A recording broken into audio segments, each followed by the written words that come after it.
다 같이 한 목소리로 봉독하도록 하겠습니다.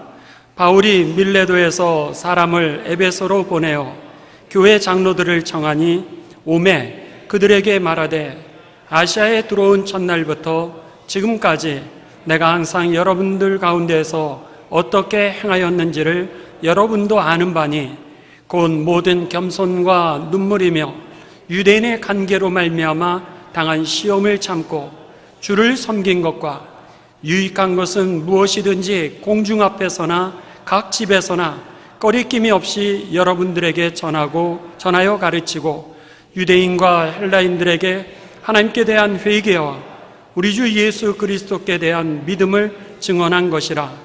보라, 이제 나는 성령에 매어 예루살렘으로 가는데 거기서 무슨 일을 당할는지 알지 못하노라. 오직 성령이 너희 각성에서 내게 증언하여 결박과 환난이 나를 기다린다 하시나 내가 달려갈 길과 주 예수께 받은 사명 곧 하나님의 은혜의 복음을 증언하는 일을 마치려 하면은 나의 생명조차 조금도 귀한 것으로 여기지 아니하노라. 아멘. 여러분들 주보를 좀 보시기 바랍니다. 주보에 보시면은 우리 암송 말씀이 있습니다. 암송 말씀. 이 암송 말씀을 우리 여러분 1분 동안 두 번 같이 읽고 같이 암송하는 시간을 좀 갖도록 하겠습니다. 자, 우리 시작. 내가 달려갈 길과 주 예수께 받은 사명 곧 하나님의 은혜의 복음을 증언하는 일을 마치려 하면은 나의 생명조차 조금도 귀한 것으로 여기지 아니하노라. 사도행전 20장 24절 말씀.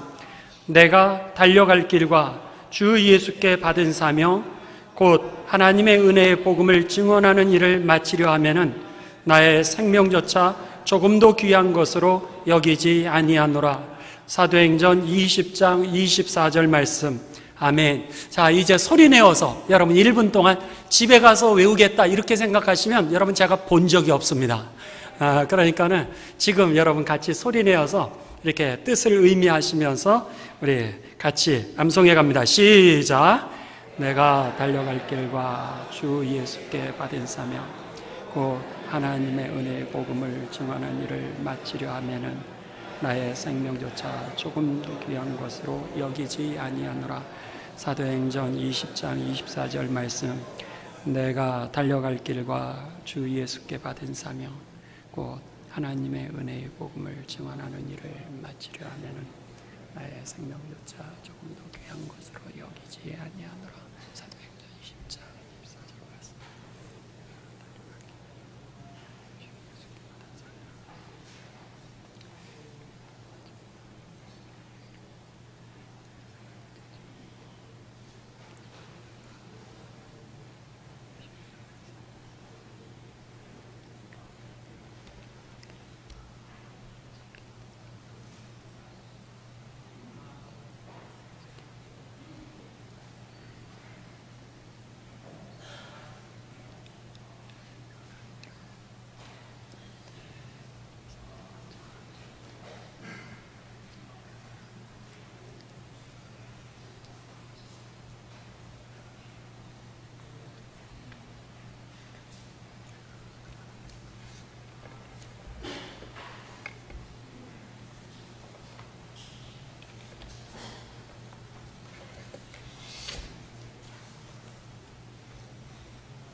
한번 눈을 감고 여러분 이렇게 생각해 보시기 바랍니다.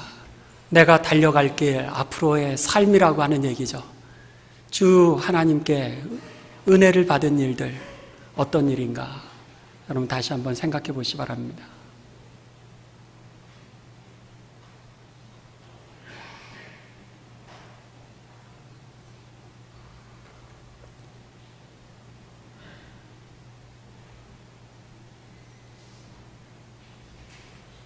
우리 다 함께 여러분 암송하시기도 하시고 또 봉독하면서 암송해 가도록 하겠습니다. 시작.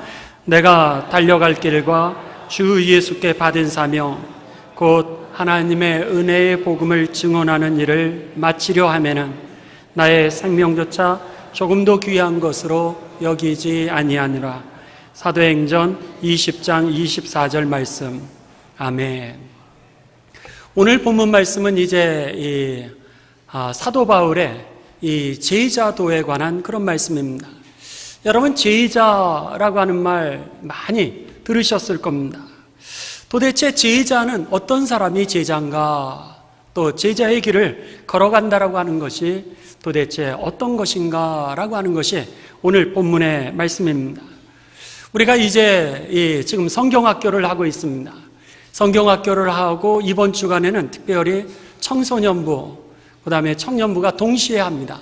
목요일, 금요일, 토요일. 여러분들 가운데 이제 우리 청소년부 혹은 청년들 위로하기를 원하시는 분들 사무실에 함께 가겠다고 여러분이 신청하시기 바랍니다. 그러면은 우리가 금요일 날 같이 위문을 가려고 합니다.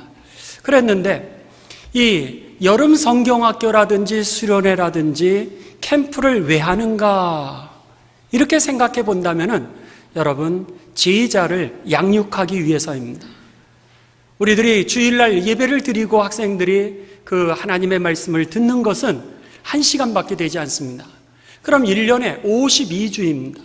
시험 봐서 빠지고 어떤 일이 있어서 빠지고 그러면 52시간도 못하게 되는데 이 수련회 기간에 2박 3일 동안 혹은 3박 4일 동안 여러분 52시간 1년치를 갖다가 그냥 집중해가지고 하나님의 말씀을 듣고 하나님의 말씀대로 우리가 서로가 이제 인격 대 인격이 만나서 서로 공동체 생활을 하면서 훈련을 하는 그런 시간입니다. 그런 면에 있어서 우리들의 자녀들 또 젊은이들 어른에 이르기까지 우리가 이 수련회를 통해서 하는 목표는 뭐냐? 바로 제자를 양육하는 것이다 라고 하는 겁니다. 그랬을 때 도대체 제자는 어떤 사람이 제자고 제자가 걸어가는 길이라고 하는 것이 도대체 어떤 길인가라고 하는 것이 오늘 본문의 말씀입니다. 오늘 본문의 말씀은 이제 바울이 이 안디옥을 중심으로 이 선교여행을 3차례를 이렇게 다녀오게 됩니다. 그러면서 그는 이제 이 두로아라고 하는 지역에서 그곳을 거쳐서 밀레도 그리고 예루살렘으로 가는 그 여정 가운데 있게 되는데 그 중간의 장소가 어디냐면 에베소라고 하는 곳이었습니다. 그랬는데 원래의 여정은 에베소라고 하는 것을 들러서 그리고 나서는 밀레도로 가고 그리고 예루살렘으로 가려고 그랬는데 여러 가지 사정상 일정이 늦춰지게 되었습니다.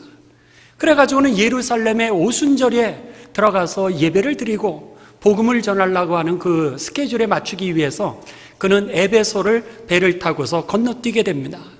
건너뛰고 나서 밀레도라고 하는 지역에 도착해서 그곳에서 이제 그 에베소에 사람을 보내가지고는 에베소에 있는 교회 지도자들, 장로들을 초청하게 됩니다. 그러면서 그동안 복음을 전하면서 그들에게 교회를 세우고 예수님의 복음을 전했던 그 삶을 갖다가 다시 한번 정리를 하게 되죠. 왜 정리를 할까? 그 이유는 이제 바울이요, 이 밀레도를 거쳐서 예루살렘으로 가면 이제는 다시는 이 에베소에 돌아올 수 없는 것을 그가 알았기 때문입니다. 예루살렘으로 가면 그는 체포될 거요. 예수님을 믿는다라고 하는 그 이유 때문에, 복음을 증거한다라고 하는 그 이유 때문에 그는 체포가 될 것이고, 그리고 로마에 가게 되면 어쩌면 감옥에서 죽을 수도 있는 거예요. 그러다 보니까 에베소의 교회를 개척하고 거기에 제자를 세우고 거기에 교회의 지도자들을 세우면서 이제 많이 양육을 했는데 마지막으로 이제 그 교회를 부탁하는 거예요. 소아시아에 있는 지역에 복음의 그 능력을 부탁하면서 교회의 지도자들, 장로들을 이제 초청하면서 거기에서 내가 그동안 어떻게 살아왔는지, 또 제자로 살아간다라고 하는 삶이 어떤 삶인지를 갖다가 설명하고 그리고 그렇게 부탁하는 것이 오늘 본문의 말씀이라고 하는 겁니다. 여러분, 제자가 누굽니까? 제자라고 하는 단어는 국어사전에 이렇게 기록되어 있습니다. 제자는 지식이나 덕을 갖춘 사람으로부터 가르침을 받는 사람이다. 즉, 가르침을 받는 학생이 제자다. 그러면은 제자도라고 하는 것은 무엇입니까? 제자도라고 하는 것은 가르침을 받았던 그 사람이 그 가르치는 내용을 이제 자기가 지식 차원만이 아니라 삶에 결단하는 차원에서도 그것을 그대로 적용해서 살고, 그리고 나서는 이제 오늘 그 삶을 삶으로 살아내는 것, 그 삶의 모든 여정을 제자의 삶, 제자도라고 이렇게 얘기를 합니다. 그래서 제자도라고 하는 것을 다른 얘기로 하면 being disciples, 즉 동명사로 이제 우리가 제자가 되어지는 그 삶이라고 하는 그런 뜻으로 이야기를 하고 있습니다. 성경에 보면은 그러면은 이 제자 혹은 제자의 삶을 살아낼 때 어떻게 하는 것이 도대체 예수님의 제자의 삶을 살아낼 수 있고 어떻게 하는 게 제자인가에 대해서 예수님은 우리들에게 이것을 구체적으로 가르쳐 줍니다. 요한복음은 21장까지 되어 있습니다.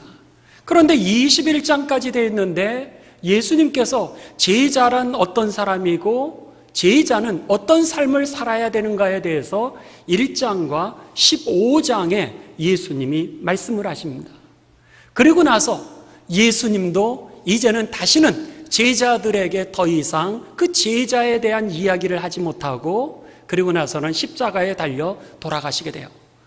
그러니까 바울도 지금 에베소에 있는 장로들, 교회, 지도자들을 초청해서 제자의 삶이 어떤 것인 거에 대해서 마지막으로 부탁하고 있고, 예수님도 요한복음에서 1장과 15장에 마지막으로 제자들에게 제자는 어떤 사람이고 앞으로 너희들이 어떻게 살아야 하나님 나라의 열매를 맺게 된다라고 하는 말씀을 마지막으로 하시는 게 이 요한복음의 말씀이라고 하는 겁니다.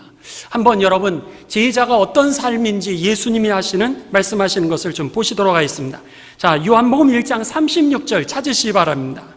요한복음 1장 36절에서 39절까지입니다. 요한복음 1장 36절에서 39절입니다. 이제 세례 요한의 제자들이, 세례 요한이 예수님을 보면서 메시아다 그렇게 얘기를 합니다.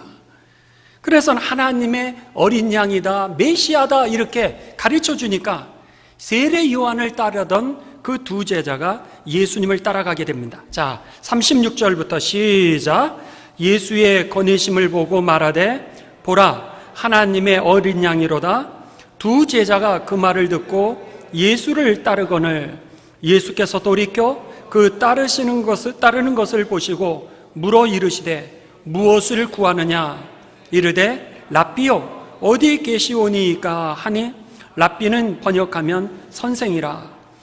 예수께서 이르시되 와서 보라. 그러면 그들이 가서 계신 데를 보고 그날 함께 거하니 때가 10시쯤 되었더라. 아멘. 세례 요한의 제자들이 메시아다 라고 하는 것을 알게 되면서 예수님을 찾아가게 됩니다. 그러면서 예수님에게 뭐라고 물으냐면 랍비요 선생님 어디에 묵고 계세요? Where are you standing? 이렇게 묻는 거예요. 그러니까는 예수님께서 뭐라고 대답을 하시냐면 와 봐라 이렇게 말씀하세요. 어디서 살고 계세요? 어디서 생활하고 계세요? 이렇게 묻는 그들에게 예수님은 와 봐라 이렇게 말씀하시면서 뭐라 그러시냐면 이제 와 보라 그러니까 그 제자들이 39절에 보면 그들이 가서 그랬습니다. 첫 번째는 제자가 된다라고 하는 것은 학생, 즉 스승을 따라가는 겁니다. 내가 있던 자리를 떠나는 사람들이 제자가 될 수 있습니다. 그 다음에 두 번째는 보고 그랬습니다. 그들이 가서 그 다음에 예수님이 계신 데를 보고, 그래서 예수님이 하시는 말씀을 듣고 예수님이 하시는 행동을 보고 그대로 따라가는 그리고 나서는 그날 함께 거하니, 거하는 겁니다. 아하, 같이 사는 거죠. 그러니까 오늘 성경에 보면은 이 제자라고 하는 삶에 대해서 예수님께서는 같이 지내는 거였던 거예요. 내 삶의 자리를 떠나서 예수님의 말씀을 듣고 그대로 같이 살아가는 거예요. 예수님이 하시는 행동을 보고 나도 그렇게 행동해야 되겠다. 이렇게 생각하면서 예수님과 같이 지내는 것이 바로 제자의 삶이라고 하는 겁니다. 자, 이번에는 요한복음 15장, 예수님께서 다시는 제자들과 같이 못하실 텐데 그 마지막에 이 제자들에 대해서 제자가 도대체 어떤 사람이냐라고 하는 것을 정리해 주십니다. 요한복음 15장 4절입니다. 요한복음 15장 4절에 보시면은요, 자, 우리 다 같이 봉독하십니다. 시작. 내 안에 뭐하라? 거하라. 나도 너희 안에 뭐하리라? 거하리라. 가지가 포도나무에 붙어 있지 아니하면 스스로 열매를 맺을 수 없음같이 너희도 내 안에 있지 아니하면 그러하리라. 예수님이 뭐라 그러시냐면 제자들에게 마지막으로 거하라 이렇게 말씀하시는 거예요. 내 안에 거하라. 나도 너희 안에 거하리라. 이렇게 말씀하시면서 포도나무 가지의 비유를 드십니다. 가지가 포도나무에 붙어 있어야 열매를 맺게 되지, 가지가 아무리 좋아봐야 그 나무에 붙어 있지 않으면 열매를 맺을 수 없다라고 그렇게 이제 말씀을 하는 겁니다. 요한복음 15장 9절이 똑같습니다. 자, 요한복음 15장 9절 갑니다. 시작. 아버지께서 나를 사랑하신 것 같이 나도 너희를 사랑하였으니 나의 사랑 안에 뭐하라? 거하라. 아니, 앞에서는 와서 보고 나와 함께 지내자 이렇게 말씀하셨는데 15장에서는 뭐라 그러냐면 나의 안에 거해라. 이게 바로 제자였던 것입니다. 결국 제자라고 하는 것은 여러분, 가끔 우리가 이 학생이라고 하는 것은 학교에 여러분 매일같이 가서 공부를 해야지 가끔 한번 내가 원하는 시간에 얼굴 한번 이렇게 내밀었다가 가는 거, 그것은 학생이 될 수 없는 것과 마찬가지인 겁니다. 예수님의 제자가 된다라고 하는 것은 바로 오늘 내가 내 자리를 떠나서 예수님이 있는 자리로 가는 거요. 그리고 거기에서 예수님이 하시는 말씀, 행동을 보고 그리고 나서 그것을 갖다가 내가 살아내는 이 사람들이 바로 제자일 뿐만 아니라 이게 바로 제자도라고 하는 겁니다. 그래서 이 discipleship 혹은 disciples 하는 이 제자라고 하는 단어는요, 원래 헬라어 단어는 학생이라고 하는 단어입니다. 학생이라는 거예요. 학생은 여러분 학교를 가야 되는 겁니다. 가서 선생님의 말씀을 이렇게 배워야 되는 거예요. 그래서는 스승의 선생님의 말씀을 이렇게 귀 기울여 듣고 그리고 거기에서 핵심적인 것들을 갖다가 그거 하나도 잃어버리지 않게 노트에 이렇게 기록하는 사람들입니다. 그러니까 옛날에 보게 되면은 여러분 이 제자들이요, 스승을 찾아가서 어떻게 합니까? 그 문 앞에서 청소를 하기 시작하잖아요. 그리고 나서 선생님 한 말씀만이라도 해 주십시오. 그러면서 선생님이 하시는 말씀을 하나도 놓치지 않으려고 그러고 선생님이 가는 곳마다 어떻게 해서든지 가방을 들고 따라가는 거예요. 따라가면서 그 선생님이 하시는 말씀을 들을 뿐만 아니라 사람들에게 어떻게 대하는지, 사람들에게 어떻게 반응하시는지 그 행동하는 것까지도 그렇게 보는 겁니다. 그러면서 오죽하면 식탁에서까지도 그 스승이 어떻게 처신하는지 그것을 지켜보던 거, 이게 바로 고대에 있어서 여러분 제자들이 하는 모습의 그 당연한 그 시대의 관습이었죠. 이것은 오늘 성경의 말씀이 바로 그런 겁니다. 오늘 우리들의 삶도 이제 제자가 된다라고 하는 것은 스승과 같이 모든 것을 하는 겁니다. 그리고 스승과 같이 한 공간에 사는 거고요. 스승과 같이 한 공기를 마시는 그 삶, 그게 바로 제자라고 하는 겁니다. 그렇다면 여러분, 예수님의 제자입니까? 이렇게 묻는다면 여러분이 오늘 예수님과 함께하고 있나? 예수님과 한 공간에 살고 있나? 예수님의 공기를 마시고 그리고 예수님의 삶을 그대로 여러분이 실천하고 있나? 그랬을 때 여러분, 주일 우리가 하루 왔을 때 이 한번 얼굴 디밀고 그리고 나선 제자 되는 거는 여러분 어렵다라고 하는 겁니다. 바라기는 여러분이 아침 일어났을 때 주님 앞에 기도하시고요, 식사하실 때 주님 앞에 기도하시고, 주무실 때 기도하시고, 여러분 일하실 때 기도하시고, 문제가 있어 사람을 만날 때 기도하시고 만나는 가운데 주님과 동행하여 제자가 되시기를 주님의 이름으로 축원합니다. 그 속에서 하나님의 열매가 맺혀진다라고 하는 것입니다. 그렇다면 예수님은 이제 오늘 본문 말씀을 통하여서 이 바울을 통하여서 우리들에게 구체적으로 이제 제자의 자세가 어떠한 모습이었나, 바울이 일생 예수님을 따라가면서 살아내려고 소원했던 그 제자의 모습은 어떤 모습이었나라고 하는 것이 오늘 본문 말씀에 나옵니다. 자, 19절입니다. 19절 우리 다 같이 오늘 본문 말씀 19절을 같이 봉독하십니다. 시작. 곧 모든 겸손과 눈물이며 유대인의 관계로 말미암아 당한 시험을 참고 주를 섬긴 것과, 여기에 보시면은 첫째로 제자의 자세에 대해서 나와 있습니다.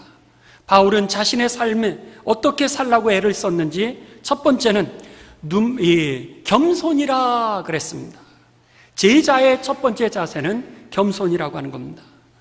여러분, 오늘 겸손한 그리스도인이 되시기를 주님의 이름으로 축원합니다. 오늘 겸손한 사람들을 다 좋아합니다. 오늘 우리들이 여러분 구제를 하는 거 참 귀한 일이죠. 그런데 구제를 하고도 왜 뺨을 맞는지 아십니까? 그 이유는 오늘 우리가 구제하면서 겸손하지 않기 때문에 뺨을 맞는 겁니다. 오늘 저들에게 물론 돈이 필요합니다.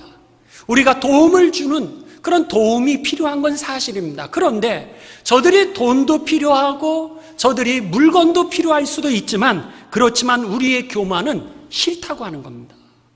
그러다 보니까 오늘 우리가 정말 이 다른 사람을 위해서 희생하고 헌신하는 건 참 귀한 일인데, 귀한 일을 하고도 뺨을 맞는다든지 오히려 상처가 나는 이유가 바로 이 겸손의 문제였다라고 하는 겁니다.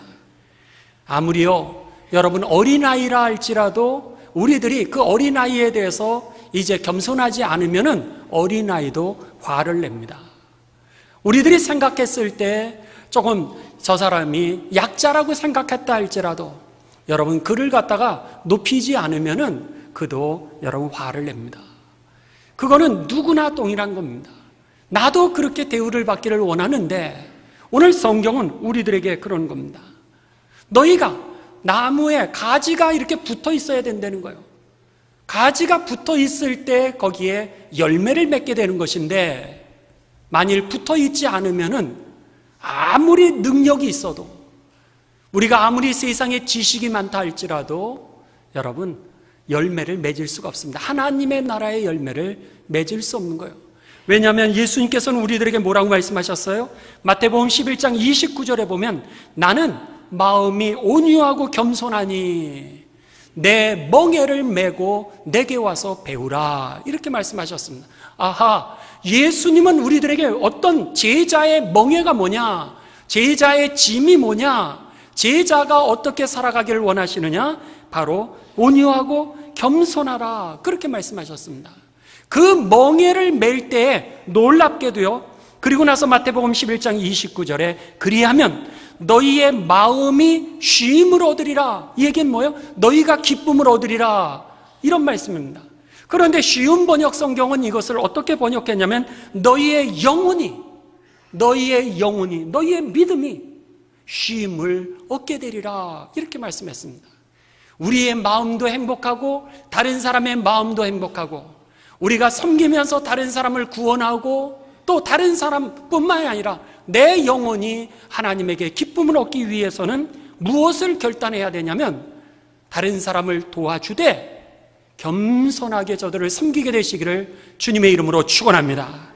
그래서 하나님 나라의 열매라고 하는 것은 세상의 지식과 세상의 능력으로 얻어지는 것이 아니라 오늘 겸손을 통하여서 열매를 맺게 되는 것입니다.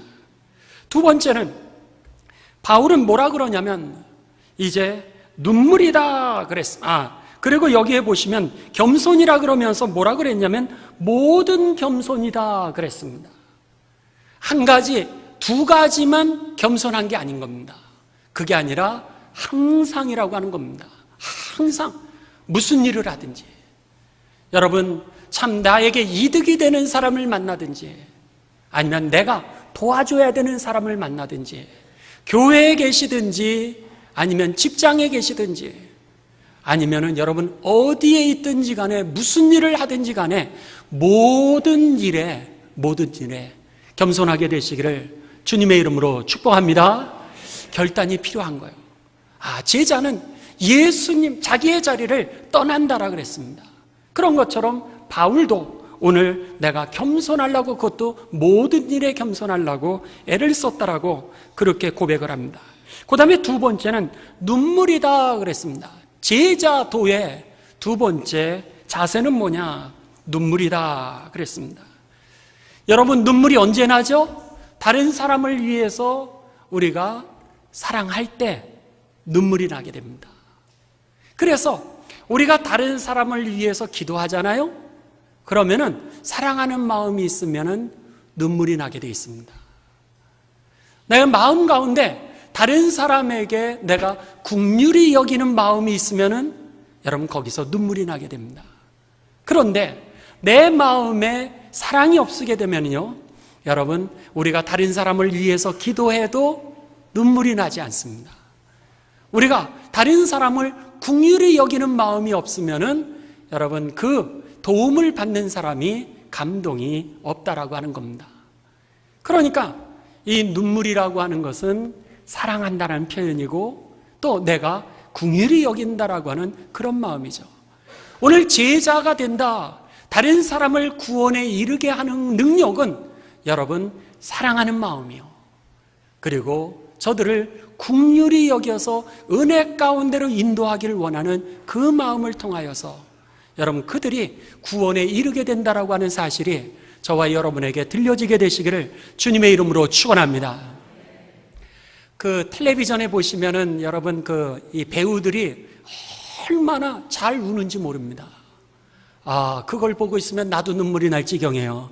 그냥 눈물이 뚝뚝뚝뚝 막 그냥 그렇게 흐르죠. 그런데 사실은 여러분 그 촬영을 하는 거 보면 레디 그럴 때 어떻게 해요? 여기다가 눈방울에 물을 넣는 거예요. 여기다가 안약을 갖다가 막 부어가지고 큐 그러는 순간에 뚝뚝뚝뚝 떨어지는 거예요. 연기를 잘하는 사람들은요, 감정을 3분만 잡으면 툭툭툭툭 떨어진대잖아요. 그리고 나서 그 장면이 끝나자마자 눈물이 마르는 거예요. 거기에는 감동이 없습니다. 그러니까는 그런 눈물 말고 정말로 우리의 마음 가운데 속에서 저분을 사랑하는 거, 그리고 긍휼히 여기고, 그리고 하나님의 그 마음을 가지고 다가갈 때 비로소 여러분 하나님의 일이 되어지고 하나님의 열매가 되어진다는 사실을 기억하시면서 우리들의 삶이 여러분 그런 삶이 되시기를 주님의 이름으로 축복합니다. 그 다음에 세 번째로는 이 그리스도인 제자의 삶은 어떤 삶이냐? 유대인의 관계로 말미암아 당한 시험을 뭐 했다라 그랬어요? 성경은 참았다 그랬습니다. 인내하였다라고 하는 그런 뜻입니다. 그렇구나. 오늘 우리들이 여러분 시험을 당합니다. 바울도 얼마나 많은 시험을 당했는지 모릅니다. 그는 수없이 많은 핍박을 당하였고요, 그는 수없이 많은 고통을 당했고, 수없이 많은 모함도 당했고, 수없이 많은 그런 사건들 가운데 감옥에도 갇히고 돌에도 맞고 그리고 기절도 했던 그런 적도 있었습니다. 거의 죽기까지 할 정도로 그런 시험들도 많이 있었습니다. 그런데 그때마다 바울은 여러분 주님으로 인하여서, 하나님을 위해서 하나님의 영광을 위해서 참고 또 참고 또 참았던 그런 인생이었습니다. 여러분, 그래서 이 바울은요, 고린도전서를 다른 사람들에게 이제 편지로 보내주면서 고린도전서에서 뭐라 그러면 사랑은 오래 참고, 그렇게 자기의 경험을 갖다가 거기에 기록을 했던 겁니다. 아, 사랑한다라고 하는 거, 그렇다면은 오래 참고 또 참고 또 참는 거죠. 부모님들이 자녀를, 여러분, 때로는 잘못하죠. 그런데도 불구하고 참고 또 참고 또 참으니까 우리들의 자녀들이 다시 일어날 수 있고 다시 일어날 수 있는 것처럼, 오늘 구원의 열매, 하나님 나라의 열매라고 하는 것은 우리들의, 여러분, 인내를 통하여서 열매를 맺게 된다라고 하는 것입니다. 그렇기 때문에 저와 여러분이, 바울이 이제 오늘 여러분 제자의 삶을 살아내십시오 라고 마지막으로 부탁을 할 때, 소아시아에 있는 그 교회들을 일으켰던 그 능력이 바로 이것이었다라고 하는 거, 오늘 여러분 이 말씀을 기억하시면서 겸손하시고 사랑하시고 그리고 인내하는 그런 그리스도인이 되시길 주님의 이름으로 축원합니다. 자, 두 번째는 이제 바울이 제자의 그 목표가 뭐냐, 일생 나의 목표가 뭐냐라고 하는 것을 이제 이야기합니다. 그러니까 그 제자로 이렇게 우리가 인내하기도 하고 또 사랑하기도 하고 우리가 겸손하기도 하면서 무엇을 하려고 하는 것이냐라고 하는 그 제자 사역의 내용입니다. 그랬을 때 20절에 보시면은, 나는 여러분들에게 유익되는 것이라면 무엇이든지 공중 앞에서나 집에서나 꺼리낌이 없이 여러분들에게 전하여 가르치고자 하였습니다. 이렇게 얘기를 합니다. 유익한 것이 무엇이죠? 유익한 것이 바로 복음이었던 겁니다. 굿뉴스, 좋은 것들이라는 거죠. 그들을 축복으로 인도하고 그들을 생명으로 인도하고 그들을 구원으로 인도하는 이 복음을 전하기 위하여서 그는 모든 상황과 조건에서 겸손하려고 애를 썼고 사랑하려고 애를 썼고 인내하려고 애를 썼던 것입니다. 결국 여러분, 오늘 바울의 이 모든 사역의 목표는 복음을 전하고 가르치는 것이었다라고 하는 사실입니다. 여러분, 오늘 우리가 왜 사회봉사를 합니까? 우리가 왜 정의를 위하여서 싸웁니까? 오늘 우리들이 구석구석에서 오늘 사랑하고 희생하고 헌신하는 이유는 복음을 전하고 가르치기 위해서, 저들을 구원하고 상한 이 땅 치유하고 회복하고 하나님의 나라 이 땅 이루어지게 하기 위한 것이 우리들의 목표라고 하는 것입니다. 우리나라만이 아니요, 저 일본도 북한도 중국도 러시아도 여러분, 저들의 하나님의 나라가 회복되기를 위하여서 오늘 우리가 브레드 미션 센터를 짓는 것이고 선교사님들을 파송하고 우리가 고통당하는 자와 같이 하는 것이라고 하는 것입니다. 기억하십시오. 오늘 우리들이 왜 제자가 되었나? 예수님을 믿고 앞으로 어떻게 살아갈 것인가? 오늘 바라기는 저들을 구원으로 이끄는, 축복으로 이끄는 이 생명의 복음을 전하고 가르치는 생애가 저와 여러분의 삶의 내용이 되시기를 주님의 이름으로 축원합니다. 아멘. 이제 마지막입니다. 22절에서 24절입니다. 이제 바울은 내가 이 일을 위하여서 오늘까지 달려왔다라고 그렇게 얘기를 합니다. 그러면서 이제 앞으로 내가 되어질 일이 있다는 거예요. 여러분들도 마찬가지라는 거예요. 여러분 제자들도 앞으로 되어질 일들이 있는데 22절에 보시면요, 보라, 이제 나는 성령에 매어 예루살렘으로 가는데 무슨 일을 당할는지 나는 알지 못하노라 그랬습니다. 그런데 23절, 무슨 일인지는 모르지만 성령이 각성에서 내게 증언하여 말씀하시기를 결박과 환난이 나를 기다린다라고 합니다. 그러는 거예요. 바울은 아는 거예요. 내가 지금 가고 있는 이 예루살렘, 여러분들에게 내가 다시는 돌아올 수 없는 마지막 작별의 시간이 지금이라고 하는 거, 그는 알고 있는 거예요. 무슨 일이 나에게 일어날지 모르지만 분명히 결박과 환난이 나를 기다린다는 거예요.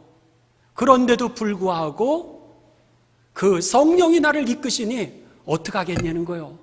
내가 옛날 성경에는 나의 달려갈 길과 그렇게 돼 있죠. 내가 달려가야 될, 내가 가는 길, 인생의 목적이고 방향이라는 거예요. 성령이 이끄시는 그 방향으로 내가 이제 가는 거예요. 주 예수님이 나에게 주신 사명이 있다는 거예요. 주님이 내게 주신 사명이 있는데 하나님이 나에게 주신 그 은혜의 복음, 내 공로가 아니라 하나님의 은혜를 통하여서 내게 주셔서 내가 죄의 문제를 해결하고 죽음의 문제를 해결하고 그리고 하나님의 나라의 영생을 얻을 뿐만 아니라 영광의 면류관을 얻게 되었던 그 하나님의 은혜의 복음을 내가 이제 다른 사람에게 얘기하는 거예요. 증언해 주는 일. 이것을 마치는 게 내가 남은 사명이라는 거예요. 그러면서 뭐라 그래요? 이것을 위해서 내 생명조차도 조금도 아깝게 여기지 아니한다는 거예요. 야, 여러분, 이게 바울이 가야 될 그 길이라고 하는 것을 지금 에베소에 있는 장로들에게, 교회 지도자들에게 그 얘기를 하는 거예요. 무슨 얘기죠? 여러분, 오늘 우리들의 삶 속에 하나님의 열매는 어떻게 이루어지느냐? 하나님의 역사는 우리들 가운데 어떻게 나타나게 되느냐? 라고 하는 이 문제에 있어서 바울은 뭐라고 그러냐면 순교적인 믿음을 가지지 않으면은 오늘 우리들의 삶을 통하여서 하나님의 열매는 맺혀지지 않는다는 거예요. 그는 가는 길이 이제는 죽는 줄 아는 거예요. 그렇지만 그럼에도 불구하고 오늘 내 삶을 통하여서 하나님께서 계획하신 일이 있기 때문에 그 하나님이 이미 결단하신 그 일에 대해서 나는 뭐로 반응해야 되는 거예요? 순종으로 반응을 해야 되는 거예요. 내가 순종의 결단을 하지 않으면 하나님의 열매가 맺힐 수 없기 때문에 그 표현을 뭐라 그러면 성령이 나를 이끈다는 거예요. 성령이 이끌기 때문에 이제는 내가 달려갈 길이 있는데 그것은 주님께서 내게 맡겨주신 그 사명을 마치는 일이라는 거죠. 여러분, 바울이 어떻게 그렇게 2000년이 넘도록 그를 통하여서 전 세계에 이렇게 귀한 역사가, 영향력이 나타났겠습니까? 그것은 바로 여러분 그가 순교적인 믿음을 결단했기 때문입니다. 하나님이 결단하신 그 일에 대하여 그가 믿음으로 순종으로 결단했던 거예요. 그렇기 때문에 그의 순교적인 믿음과 그리고 종말론적인 그의 결단이 있었던 거예요. 종말론적이라고 하는 게 뭡니까? 죽으면 죽으리라고 하는 거죠. 내가 비록 여기에서 복음을 전하다가 죽는다 할지라도 주님께서 나를 안아주실 것을 보는 거예요. 죽음이 끝이 아니라 그 이후에 우리를 구원해 주실 것을 보는 거예요. 그리고 하늘나라에 승천할 것을 보는 것이고 내게 예비해 놓으신 하나님 나라의 영광의 면류관을 보는 거예요. 이게 바로 종말론적인 결단이라고 하는 겁니다. 그 영광을 향하여 오늘 내가 비록 죽는다 할지라도 바울은 알고 있었습니다. 바울은 분명히 예루살렘에 가면 이제 다음 주에 우리들이 보게 될 말씀인데 21장에 보게 되면 이 아가보라고 하는 예언자가 이제 오게 됩니다. 그런데 이 아가보라고 하는 예언자가 와서는 바울의 혁대를 갖다가 이렇게 빼는 거예요. 바울의 혁대를 이렇게 빼면서 자기의 몸을 혁대로 둘러서 자기를 묶어버렸습니다. 그러면서 이렇게 되는 것을 갖다가 그림으로 아예 현실로 보여주면서 당신이 예루살렘에 가면 이렇게 될 거요. 이렇게 그 예언자가 그에게 얘기하는데도 불구하고 나의 달려갈 길이 있고 내가 받은 사명이 있다는 거예요. 하나님께서 내게 주신 은혜의 그 복음을 증언하는 일을 마치려 하는 거, 이게 나의 갈 길이라는 거예요. 내 생명을 조금도 아끼지 아니하고 내가 이 길을 간다라고 하는 그 결단이 결국은 여러분 어떻게 됐습니까? 유럽 전역에 복음을 증거하게 되는 능력이 되었고요. 그리고 이 미대륙, 그리고 오늘 우리에게까지 복음이 전해지게 된 것입니다. 여러분, 우리에게 그 결단이 필요합니다. 주님은 이미 우리들에게 사명을 주셨습니다. 주님은 이미 우리들에게 놀라운 하나님의 계획과 열매를 준비해 놓으셨습니다. 그 열매를 어떻게 맺을 수 있느냐? 순종하는 결단이 필요합니다. 내가 죽으면 죽으리라, 종말론적인 그 결단. 오늘 우리들의 순교적인 이 믿음이 열매를 반드시 맺게 할 것입니다. 근데 그게 없으니까, 우리들이 순종하지 않으니까, 우리가 결단하지 않으니까, 여러분, 우리들은 내 하나 신앙조차도 유지하기가 어려운 거예요. 그냥 비실비실 하는 거예요. 우리의 가정에 내가 영향력이 있어야 되는데, 우리의 가정에 영향력이 없고 믿음을 단단히 세우지 못하는 이유가 어디 있습니까? 여러분, 종말론적인 결단이 없는 거예요. 우리가 사람들, 친구들 가운데 영향력이 있어야 될 텐데, 직장에서 영향력이 있어야 될 텐데, 바울도 여러분 우리와 똑같은 사람이었습니다. 그렇지만 그럼에도 불구하고 그가 이 순교적인 믿음을 가지고 있었고 종말론적인 그 결단이 있었을 때에 결국은 생명을 구원하는 열매를, 역사를 바꾸는 능력을 행한 것처럼, 여러분, 바라기는 저와 여러분도 이 믿음이 우리의 믿음의 실제가 되셔서 제자 되시고, 그래서 소아시아가 그 제자들을 통해서 계속해서 부흥한 것처럼 우리 교회가 그렇게 부흥하고 여러분의 삶의 자리가 그렇게 구원의 역사가 나타나게 되시기를 주님의 이름으로 축원합니다. 자, 우리 옆분들하고 다 같이 인사를 하실 텐데 뭐라 그러시면 예수님의 마음을 갖는 것이 우리의 목표입니다. 이렇게 인사하시죠. 예수님의 마음을 갖는 것이 바로 우리의 목표입니다. 아멘. 여러분 기억하십시오. 이제 오늘 말씀을 마무리하면서요, 예수님이 겟세마네 동산에서 여러분 이 잔이 비켜갈 수만 있다면 비켜가게 해달라고 몇 번이나 기도했는지 아세요? 무려 3번이나 하셨습니다. 예수님도 그 십자가의 길, 제자의 길을 걸어가는데 그 멍해가 쉽지는 않았어요. 그러니까 3번이나 제자들은 조는데도 불구하고 이 잔을 비켜갈 수만 있다면 비켜가게 해달라고 그렇게 하나님 앞에 기도했던 겁니다. 그런데 어떻게 해요? 예수님이 딱 그러니까 아까 청소년부 딱 생각나네요. 딱 결단을 했던 거예요. 아버지요, 그러나 내 뜻대로 마옵시고 누구의 뜻대로? 아버지의 뜻대로 하옵소서.